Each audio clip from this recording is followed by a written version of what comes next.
Cerritos Valley Sports Coach, game 82 of the regular season. When you think about going into game one and where you thought this team was going to be at, always talking about wanting to play the meaningful games at this time, does this realistically exceed where you thought this team would be at the start of the year? No, to be honest with you.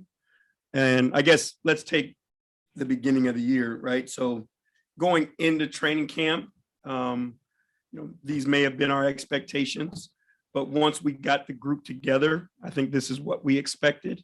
From those early moments, we felt like we had something brewing. We've been hit hard in a few areas where we really haven't had the opportunity to see what we are still as a collective. But like once we got this group together, we knew they had an opportunity to be a good basketball team. And ups and downs, some bumps and bruises, those types of things. We're here, and we've got an opportunity to keep playing. With so many, I guess, balls bouncing, so to speak, today, at the same time, what's the message in terms of controlling your own destiny, which is something that I know that you've talked about to these guys the past few games? Oh, that's it. I mean, we have a basketball game in front of us with an opportunity to go get the job done. We understand, if we get the job done where we stand and, what our path looks like, we understand what it looks like if you don't get the job done. So we've got to go out and, we are very fortunate. We don't have to wait until 9:30 tonight when, all the balls stop bouncing.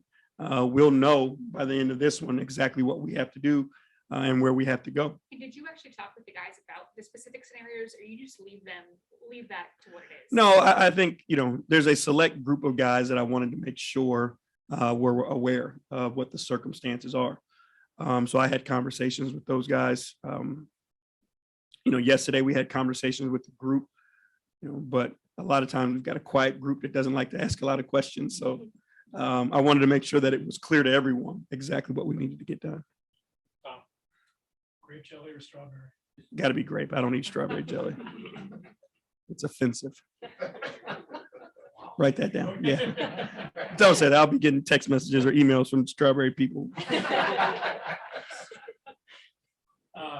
Jarrett Allen, what is the latest? Where is he at? He's progressing. That's all I can tell you. I can't give you an exact timeline. He's doing more and more, with that hand. So it's just a matter of time. Is it a pain tolerance thing? Is it being able to grab the ball? Is it fear of re-injury? Is it all of that? I think it's a structure thing first and foremost, right? You always want to make sure that it's as healthy as it possibly can be in his position, the banging that he does, on the rim, like blocking shot, all those things. So you want to make sure structurally, obviously then it becomes pain tolerance and then, strengthening and his ability to use that finger. But he's making steps and it's just, it'll be one of those things where, the day will come and he'll be ready to go. Chris Fedor, Cleveland.com. Hey, JB. What's up, Chris? There is a realistic possibility that you could be playing Tuesday. As a coach, are you mentally preparing to have Jarrett Tuesday? I am preparing to go with what we have. And if he's ready to go, he'll go. And then for you like guys. That answer, don't you? What? You like that answer, don't you? No, I don't. I know. You were stumbled there for a second. You were trying to figure it out. So there are a lot of different scenarios still in play about who you guys can play in the play-in tournament, but you know that you're going there. So as a coach, how do you approach the preparation for each individual team that you could be playing against? Fortunate, that's why we have these big ass staffs. We started preparing a week ago for the possibilities of, all the opponents that we could face. And again, it's helpful to have the amount of people on staff, have the trust in our staff where, each team or we have groups that have opponents and it's their responsibility to study those opponents. We put in some plans of what exactly we were looking for, how we wanted to digest it, what they look like in wins versus losses, what they look like versus us, those types of things. So, we've got our larger scouting reports right now And then obviously after today, we can hone in on which one. Thank you. Ashley, that's at Cleveland.com. Hey, JP. What's up, Ash? I know I've asked you this season a lot about Evan and the way he can use his verticality and block shots versus not getting fouls called on him. I guess just even having him back one game against the Nets on Friday, like how big of a difference does that make for your defense in terms of the way he can contest shots at the rim, get out of the perimeter, and use his height? I mean, it's huge. We've seen it time and time again. His ability to make great plays, his ability to intimidate.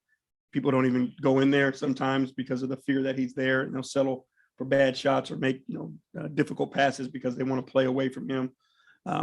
His ability to guard the pick and roll and switch matchups and guard multiple positions.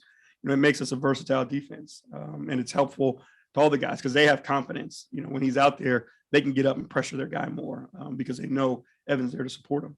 And I know you guys aren't obviously going to rush Evan or Jarrett back from their injuries, but for Evan, being a rookie, not having obviously any postseason experience, to be able to get those reps over these days, like how important is that going into next week? I mean, it's big. You got to play. And I don't care how good you are. Like, when you've been injured or out, there's some rust that's there. There's timing issues. There's, the connectedness with your teammates and all those things. So the games would be good for him to help him get a little bit of that rust off. Kelsey's the athletic. JB actually kind of built off of that, and you guys converting Moses to a standard. How helpful is that to have Evan and Moses now that you can, I guess, sort of play a little bit more bigger than you have been able to and get back to who you guys are? Well, I mean, that's kind of what we built our identity on. You go back and look at it, and the frustrating part of it is like they were only together for about 35 games.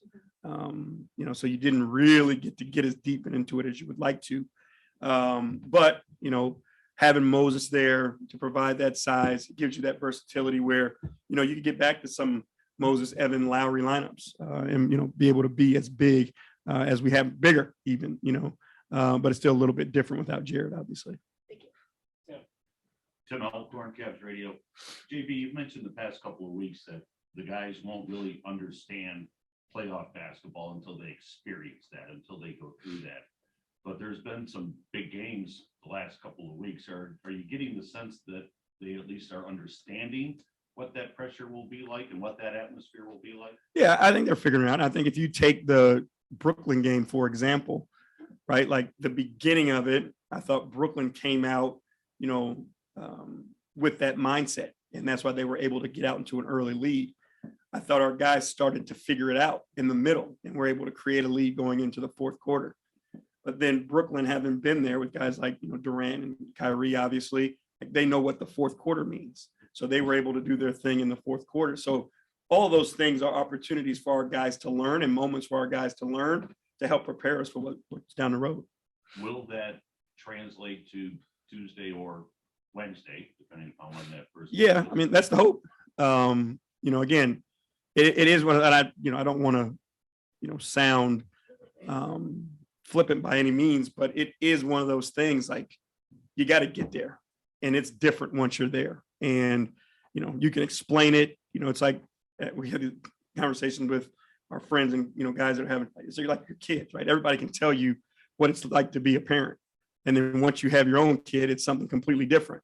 And that's what the playoffs are. Like there are no, I can't talk anybody into the playoffs. Like you have to experience and feel it for yourself. JB, going back to fourth quarters and closing time and being in those moments, like what do you need differently from your guys in those moments that they haven't given you, whether it was against Brooklyn or Dallas or whoever? It's understanding the value of every single possession. It's not just a score that wins you the game. It's not just a shot that wins you the game. It's a defensive missed assignment that can cost you the game. It's a loose ball that can cost you the game. It's poor execution of an offensive set that can cost you the game. Like, when you're in the fourth quarter of those games, every single possession truly matters. And you have to play with the mindset that those possessions are precious and you can't waste them.